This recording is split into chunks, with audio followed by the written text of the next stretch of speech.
raríssimas, raríssimos e raríssimos, René de Paula Júnior falando aqui no Radinho de Pilha, muito longe de casa. Dessa vez, se vocês estiverem ouvindo passarinho, eu não tenho a menor ideia de como vai ficar a qualidade dessa gravação, porque eu estou usando um par de microfones que eu nunca usei num ambiente externo como esse, então eu espero que realmente a qualidade esteja aceitável, porque eu não vou ter como monitorar e muito menos não vou ter como editar isso daqui. Então a gente vai publicar brutíssimo, bruto, não no sentido italiano, bruto em italiano quer dizer feio, aprendi recentemente, né? Mas o que vocês estão ouvindo são pássaros e eventualmente o ruído do mar de uma praia a alguns milhares de quilômetros de casa. Eu estou essa semana toda, a gente realmente se isolou e tem sido absolutamente maravilhoso, genial.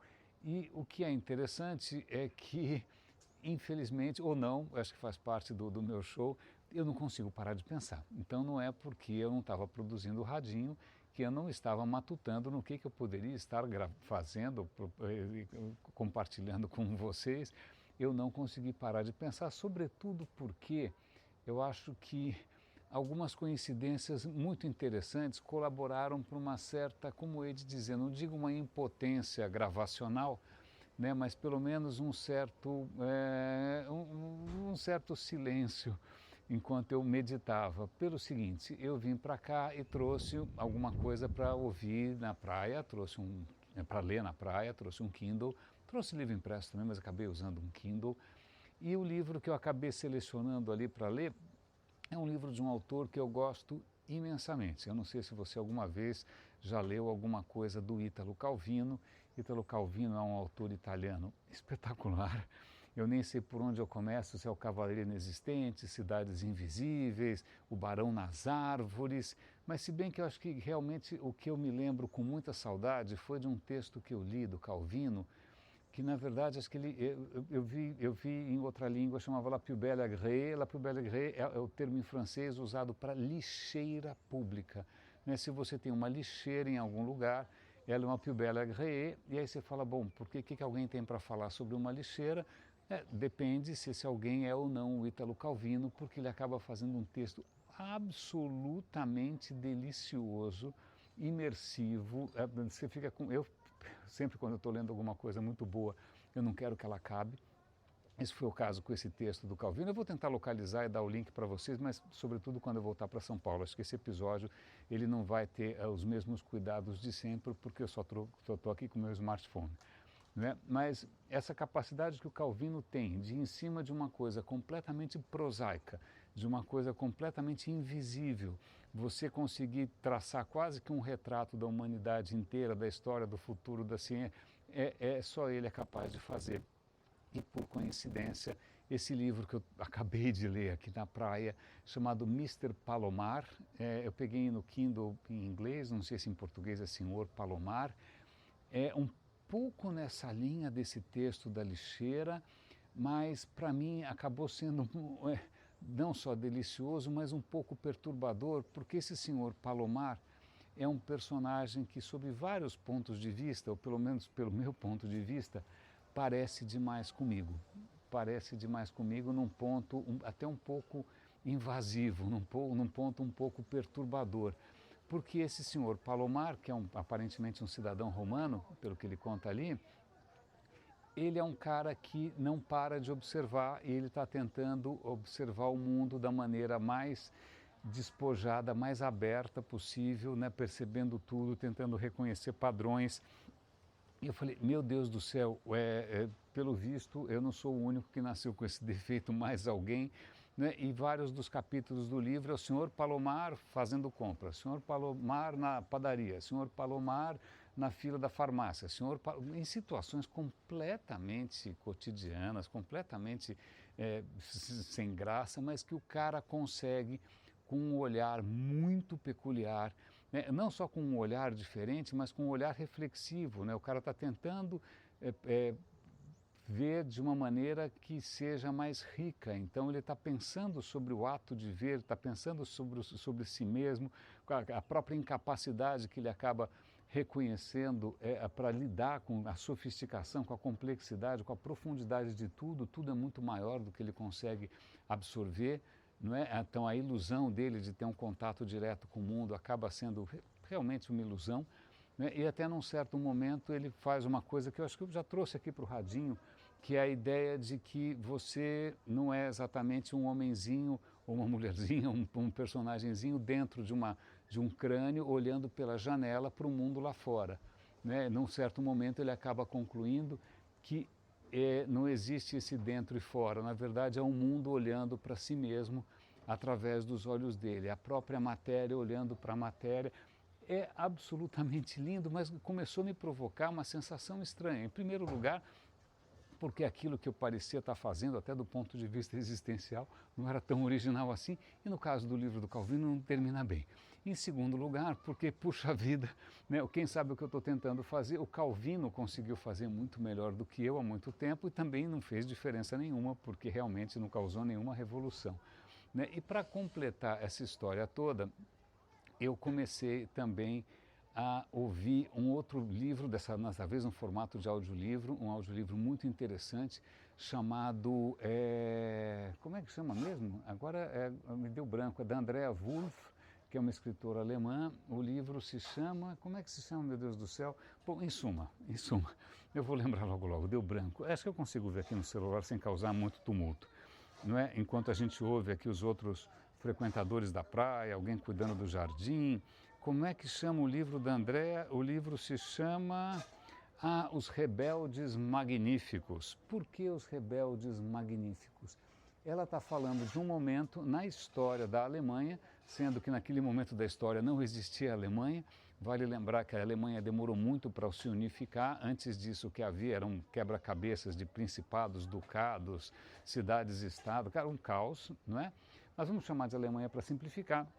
O que acontece é que no final do século XVIII, logo depois da Revolução Francesa, numa cidadezinha muito pequena chamada Iena, surge ali uma conglomeração de figuras brilhantes, de grandes mentes, né, de personagens que vão ficar para a história, como por exemplo Goethe, como por exemplo Fichte, como por exemplo Schiller, e assim vai, vários nomes. Mas o que é muito interessante não é só de repente fazer aí um retrato de um momento histórico. Não. É que ali, segundo Andrea Wulf, nasce o conceito do eu. Nasce o conceito do eu, da liberdade individual. Até então você não tinha esse conceito tão... Kant já estava, o filósofo Kant já estava chamando a atenção para a questão da subjetividade, né, com relação ao mundo, mas aí esses caras vão levar ao extremo essa noção, sobretudo porque é uma época de convulsão. Imagina o que a França estava fazendo naquele momento, com a Revolução Francesa, né? Você está simplesmente jogando pela janela a monarquia. Vale lembrar que, veja, a Alemanha, a França era um país, o rei sou eu, o Estado sou eu, o rei sol, né? Já era um país com um Estado bastante centralizado. Não é? Enquanto isso a Alemanha era um caos, né? Vários pedacinhos que não se falavam entre si, mas você tinha de qualquer maneira pela Europa toda, tirando Inglaterra, que era um pouco diferente, mas você tinha o quê? Praticamente ainda o feudalismo com regras bizarras de aristocracia, de direito divino, ausência de liberdade. Então, se o rei ou o duque, ou seja lá quem for, achar que você tem que fazer uma coisa e não outra, ele pode vender você como um mercenário, ele pode fazer o que quiser, porque afinal quem manda é o cara, você não tem liberdade nenhuma, você tem censura. Bom, em suma, o que acontece na Revolução Francesa é simplesmente avassalador, empolga muitos intelectuais. Fala, cara, finalmente a gente consegue conceber o que é ser livre, a gente consegue conceber a noção de liberdade individual. E são esses caras em Iena, que ela está contando todos os detalhes, etc. e tal, que vão inspirar depois outros pensadores americanos, né, outros pensadores franceses, com essa noção do eu, a liberdade do eu, a importância do eu, mas de um ponto de vista muito germânico, porque naquele momento já tinha um grande entusiasmo com o racionalismo. A Revolução Francesa foi muito racionalista.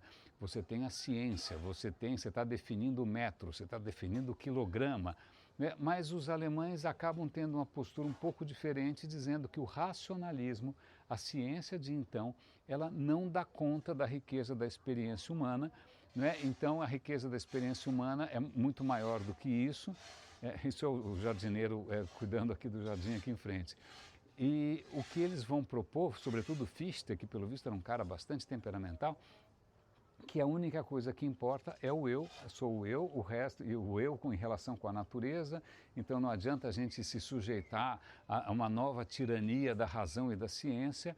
E eu estou lendo o livro ainda, mas aí eu fiquei também pensando um pouco nessa história, maldita hora que esses caras se juntaram, porque, ok, tudo bem você celebrar o fim da aristocracia, o fim do feudalismo, né, a liberdade individual, mas veja quanto tempo que a gente está aqui no radinho falando do equívoco que sobretudo o Ocidente entrou quando você começa a focar demais no eu individual, né, sendo que, pelo menos para mim, e acho que para muitas cabeças pensantes por aí, não estou me incluindo entre elas, eu sou só uma cabeça delirante, a noção de eu é um pouco fantasiosa porque nós somos criaturas sociais, nós somos criaturas que só se explicam e a gente só consegue entender na hora que a gente reconhece a nossa natureza grupal, social. Então pensar num indivíduo todo poderoso, isolado, como, sei lá, como fulcro do julgamento do universo é um pouco esquisito porque, reitero, nós somos criaturas sociais. É isso que esses caras estão esquecendo. E quando você coloca esse ênfase demais no eu, né, aí, bom, o resto é história. Eu estou com essas coisas todas na minha cabeça e pensando o que eu estou fazendo, o que eu estou falando, o que eu tenho para falar, até que ponto, de repente, as coisas que me encantam porque eu, mais ou menos como o Mister Palomar, nasci com algum tipo de defeito na cachola, né, que faz com que, de repente, eu seja completamente cego para algumas questões como fé, futebol, ou seja lá o que for, né, e que seja obcecado por coisas por fluxos e conexões e pela complexidade, vai ver que isso não é exatamente um mérito intelectual, vai ver que é justamente como eu funciono, vai ver que é alguma bizarrice, vai ver que é simplesmente... Foi bom, quer saber, eu vou parar um pouco. E eu tinha trazido comigo no Kindle um livro do Darwin, The Descent of Man, né, que vai contar a história do ser humano. Né? E eu falei, quer saber, eu vou começar a ler isso daqui, é interessante, porque, puxa, eu estou num lugar cuja riqueza, cuja absoluta exuberância, né, é um hino àquilo que esse cara intuiu, lógico, ele não intuiu sentado no sofá, né, ele viajou pelo mundo, ele foi com o Beagle, aquele veleiro, ele foi para cá, foi para lá, veio para o Brasil, foi para a Patagônia, voltou, observou, né, e aí ele conclui o mecanismo simples, um mecanismo bastante poderoso, um mecanismo cego, que é o mecanismo da evolução, né, que explica tudo isso que está à minha volta aqui. E eu falei, bom, deixa eu ler o Descent of Man, porque ele provavelmente vai falar agora de questões humanas. E está realmente falando, e o texto dele é encantador, ele é muito cuidadoso. Ele, justo nesse começo, ele está fazendo o oposto um pouco do que esses alemães doidos estavam fazendo, que é achar que a gente tem algum tipo de supremacia nessa história. Ele vai falar, cara, olha, veja bem, se você pegar um embrião de qualquer mamífero, um cachorro, um morcego, tanto faz. Se você pegar um porco, uma vaca, você, um orangotango, se você olhar um embrião, logo no começo, é tudo praticamente igual. É tudo praticamente igual. Né? Inclusive, se você pegar um embrião humano, no começo ele tem o que parece ser um rudimento de cauda, que depois vai virar só o cóccix, não tem problema. Não é? Exceto em casos aberrantes. Mas ele vai falar, cara, desculpa, no começo é tudo muito parecido, cara, você não consegue distinguir. Olha, se você olhar a anatomia, são os mesmos ossos, os mesmos esqueletos, a mesma planta. E aí ele vai falar, puxa, com o conhecimento que ele tinha na época, que era bastante limitado, a gente está falando aqui do século XIX, ele vai mostrar o quanto é evidente que não tem exatamente uma linha muito tão clara assim, tão especial, né, separando a gente do resto. E aí depois ele vai começar a falar, bom, então tá bom, né, não vamos nos restringir aqui à questão do corpo, então vamos falar aqui do que a gente poderia chamar um apanágio, né, da natureza humana, alguma característica fundamental só nossa. Vamos falar aqui o que nos torna humanos. É a capacidade de aprender, é a empatia, é a curiosidade, são as emoções. Ele fala, olha, não precisa ser muito viajado para você observar em todos os animais possíveis sinais das mesmas coisas. Né? Você tem, os animais ficam alegres, muitos animais ficam tristes, muitos animais têm variações de humor. muitos animais são curiosos, muitos animais usam ferramentas, muitos animais inventam soluções que não existiam antes. Ele vai fazendo um panorama super, tudo em cima de historinhas, de anedotas, de relatos de outros cientistas, apontando esses sinais que, veja, o que quer que nos torne humanos não é qualitativamente diferente do que você vê no resto e que tudo isso se explicaria pela evolução. Eu estou lendo aquilo e eu fiquei pensando comigo, falei, puxa, ele está falando isso tudo, né, naquele tempo, imagina, o que eles conheciam, né? Eles não entendiam nada, ninguém sabia sobre o DNA. DNA, quando descobri o DNA, eu já estava vivo. Não é o DNA, o que é década de 70? Eu nem sei, estou chutando aqui. Imagina se ele conseguisse o que a gente consegue fazer hoje, que é perceber DNA e a gente consegue analisar pelo DNA o quanto que a gente é semelhante a um orangotango, a um chimpanzé, a gente consegue perceber o quanto a gente é semelhante ou diferente de um Neandertal, a gente começa a perceber a história. Cara, a gente tem acesso a informações e fala, cara, imagina se ele soubesse disso tudo, imagina se ele conseguisse ver o que a gente vê com microscópios eletrônicos, a gente consegue ver um vírus, a gente consegue ver esses caras, uma bactéria funcionando. E aí eu fiquei pensando como é que ele receberia, como é que ele absorveria, se tudo isso ele conseguiu intuir com tão pouco. Né? E veja, hoje qualquer pessoa que eu estou olhando aqui, ela tem na mão máquinas que vão conectar você, que se ela quiser ver uma imagem de uma galáxia recém-descoberta pelo James Webb, ela consegue. Se você quiser encomendar um estudo de DNA, você consegue. Está tudo na palma da sua mão. Mas aí eu fiquei pensando, a gente avançou tanto nisso, mas de qualquer maneira a gente continua, o progresso, digamos, civilizatório, ou pelo menos o progresso em termos de sensibilidade, não parece ter acompanhado.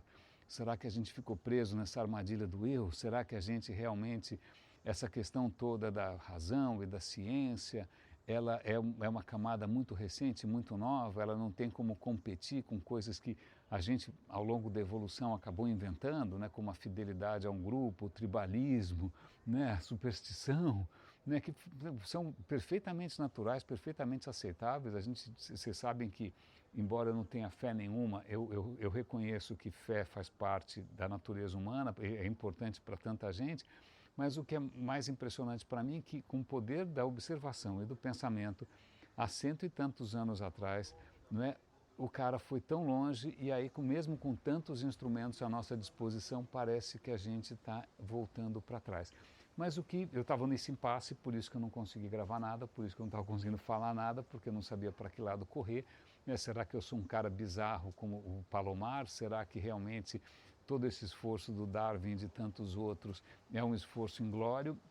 Mas aí eu me deparei com uma postagem no Facebook do super raríssimo Luiz Salles, mostrando um trabalho escolar do filho dele, do Léo, um trabalho sobre, adivinha o quê? Evolução. Eu quase entrei em êxtase.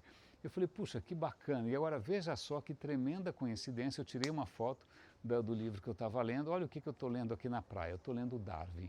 E aí o Luiz me contou, ali no Facebook, que na verdade o filho dele, além de ser fascinado por evolução, ele ouve o radinho de vez em quando. E aí eu falei, uau, isso muda tudo. Obrigado por esse feedback. Normalmente esse trabalho meu é um trabalho bastante solitário, eu não tenho muita noção de como o impacto que isso causa, como que isso é recebido, né? Nem no podcast não é uma coisa que você consegue dar like, comentário, é difícil, não é? Mas essa história de perceber que de repente pelo menos um rapaz, não é, está conseguindo se inspirar nessas maluquices que a gente está compartilhando aqui e está encantado com a coisa realmente mais admirável, né, com esse completo milagre que é a vida nesse planeta, que a gente demorou, eu não sei se a gente vai conseguir aprender a tempo o quanto isso é valioso, né? Teve aí o Darwin percebeu, alguns perceberam, mas a gente continua, infelizmente, com uma mentalidade cretina de que existe o nosso eu, a nossa alma eterna, que esse mundo é descartável que nem Kleenex, que a gente pode fazer o que quiser, porque todas as criaturas são inferiores e sem nenhum tipo de dignidade, né? Pode matar, pode fazer o que quiser, comer. Mas, voltando aqui, mas eu fiquei muito tocado pelo fato de que existe um rapaz chamado Léo, que está encantado com essa história toda, que está reconhecendo o valor disso tudo, a potência disso tudo, numa idade tão tenra. Eu demorei muito para descobrir isso tudo. Quisera eu, Léo, ter descoberto essas coisas todas quando eu era mais novo. Eu nem sei o que eu estava pensando quando eu tinha 15, né? Provavelmente alguma coisa que eu não posso compartilhar aqui, né? Mas eu agradeço aqui ao Luiz Salles, dou os parabéns ao Léo pelo caminho escolhido, né?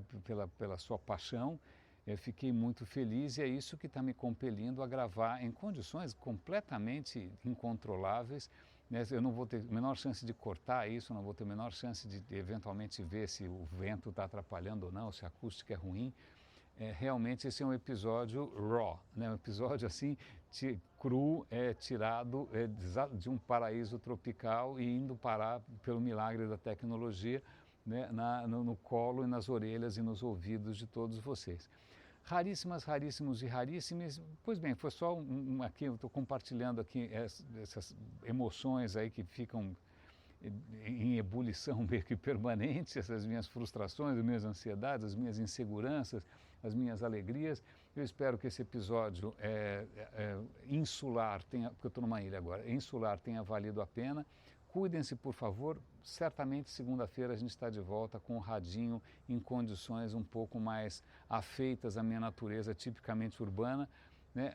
Um grande abraço e até a volta.